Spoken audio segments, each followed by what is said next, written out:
Alright, so our patient here is Riley Parker. We are doing an FHO on him.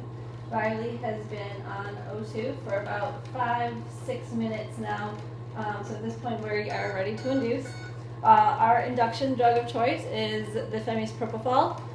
We are going to we calculate this dose at 4 to 6 mg per kg. We give 1/3 and then we titrate to effect. So the calculated dose is 5.85. I went ahead and drew up 6 just in case you need a little extra. You never know. Sometimes you don't even need the total amount. I have my heparinized flush here, so what I'm going to do to make sure I don't have any bubbles in this syringe, I'm going to flush this catheter and check it for patency, which it is patent. And I'm going to go ahead and I'm going to start with my propofol. Same thing, always want to make sure I don't have any air bubbles in my syringe. He's going to stay on the O2 until we are exactly ready to intubate him.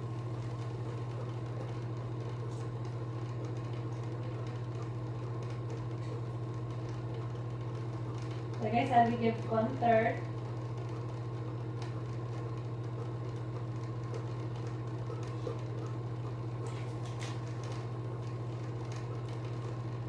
This is just under 2 ml, so about 1.8 ml.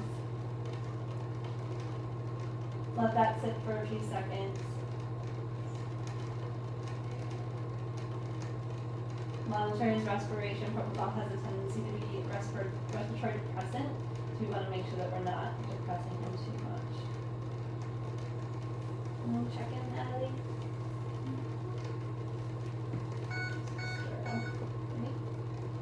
Alright, so Riley seems like he is ready to be intubated. I'm going to remove my propofol from the catheter.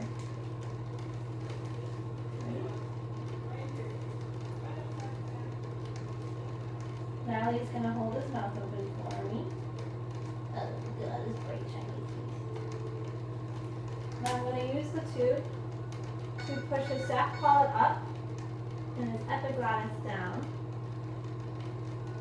And we're going to do it nice and easy because we don't want to do any damage while we're doing it. So we want to keep it as far from traumatic as possible. She's going to support his head. We're going to inflate the tube.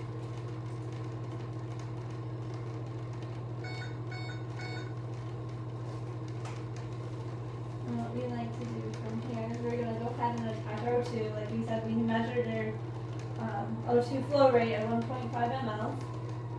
And so I am going to check for any leaks in the anesthetic system. They're in the tube. So I'm going to, I have a little valve here, so I'm going to hold off the valve. I'm going to hold this at 20 millimeters of pressure and listen for any leaks around the tube. And I don't have any. The 2 ways that we can check our tube placement is we can kind of push on the chest to see the pop-up valves move, and we can also listen and feel for air coming from him. At this point, we're going to turn on our vaporizer gas and get him hooked up to his monitoring and also his fluids.